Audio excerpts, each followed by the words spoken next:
I'm going to be tempted to work like that. And over time I'll end up like a little old lady, all curled up in a ball. So, legs back, one leg front, and now I'm straight. Okay? Now, the paper towel, I tend to remove that when it's up here. The reason for that is, you don't want it rustling around in people's ears because they can't relax with all this noise going on and you're trying to work their head. So, a couple of things to think about before you start.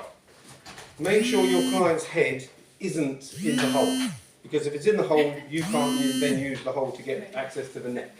Okay, so they just need to be north of the hole. We don't want all their hair, lift your head up for me, we don't want all their hair tangled. Right, back down, there. Okay, so make sure before you put any wax anywhere that everything is set. Don't put any wax on the back of your hand because you'll end up just wiping on the couch cover. That's a waste of wax. Okay, so I'm going to put my hands under there, make sure I can actually access her neck before I start. And what I'm going to do is I tend to lean back, have a look at their shoulders and see what's going on with the height of their shoulders. Because if we just exaggerate this, if you roll that shoulder up that way, if she came in like that, instead I've got a pain in the side of my neck here, I'd be thinking your chest has probably got something to do with it, if your shoulder's up like that. Okay, so we can see what's going on. Okay, I tend to push the shoulders just to see if they move or not, just to get an idea of what I'm dealing with.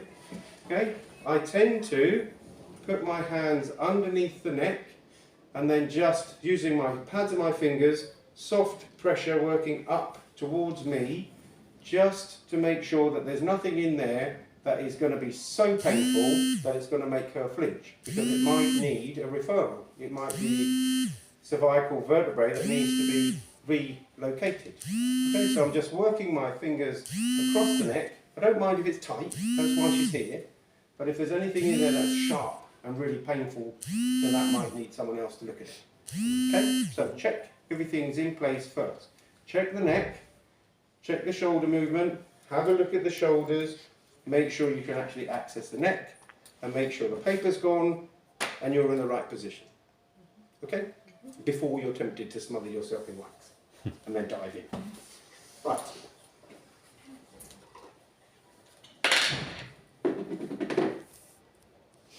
Don't go crazy with the wax. That's probably enough.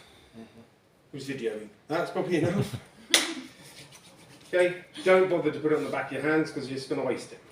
Right, so same deal. Still got to effleurage.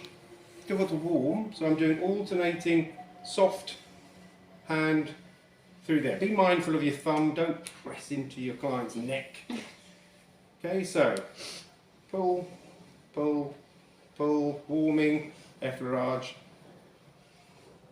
Then what I'm going to do is one hand is going to slide up and hook the tissue on the opposite side. So my right hand is going to hook the left hand side of the neck, and as I come up that side, I'm going to push the shoulder away. Not too forcefully, I'm not trying to stretch her neck, all I'm doing is just trying to warm the tissue. I tend to do it at least 3-4 times so the client realises I'm actually doing it. It's not a mistake. And then I'll swap. If in doubt, go back to your effleurage, and then I'll do the other side. Okay, so my hand is like that, scooped fingertips on this side of the neck. We'll draw up and push down. Okay, now, here's what I'm going to do.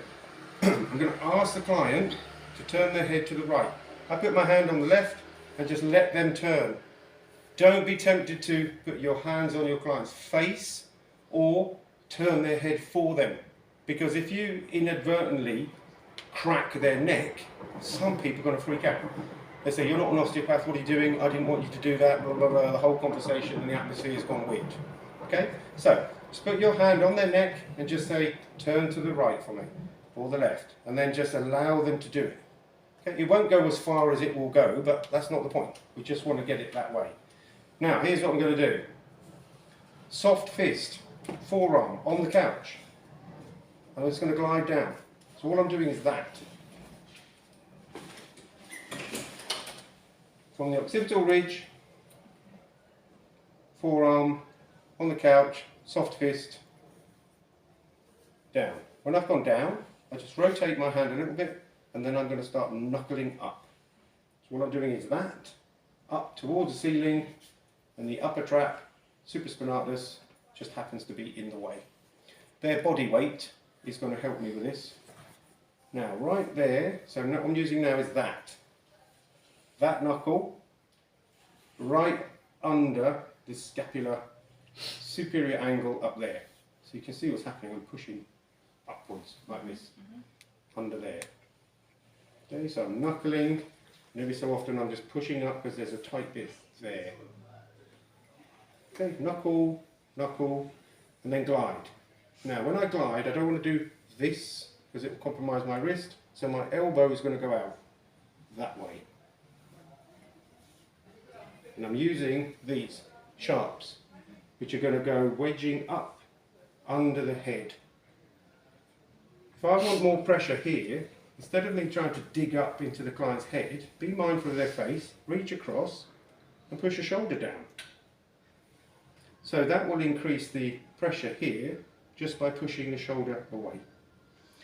And with my hand like this in this sharp position, all I need to do now is fold it. And I'm back to my soft fist. Through there. Okay, so run through it again.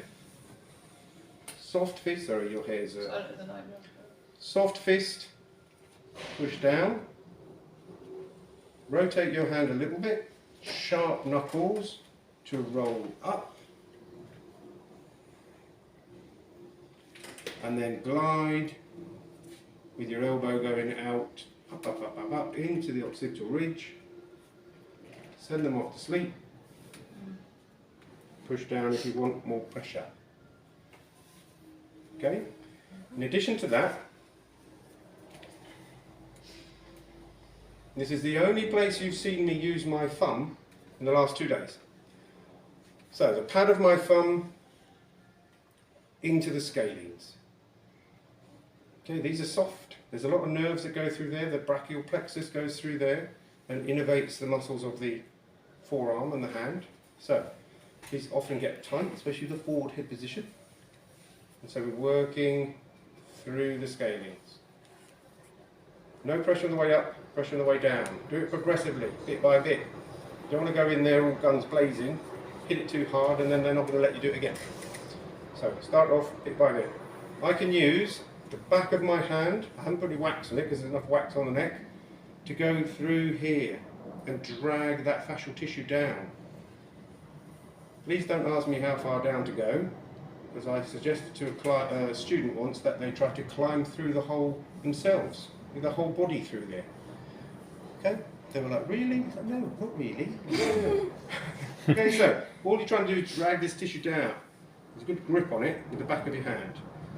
Okay, so soft fist, rolling knuckles, one knuckle poking up if need be, sharp knuckles to glide, elbow going out, extra force from the shoulder if need be.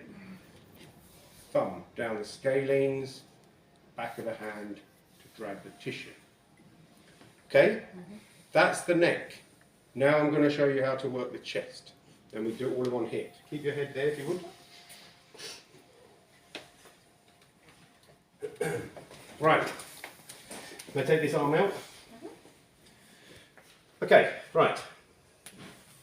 With your client's head that way, this is all optional. You could start with this, you could start with the chest. Okay, this feels lovely. I'm just going to take this down a touch. Could you bring your other hand out and hold this towel? Okay. Put your hand there. That's it. Okay, so now I've got access to the top of the chest. Client's holding the towel, so hopefully that should stay there.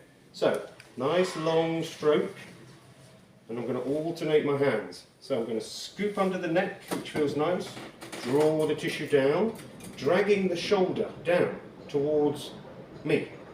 And then this hand is going to push on the chest towards the floor. So a combination of me dragging the shoulder down and then pressing it and alternating will eventually start to warm and soften this tissue.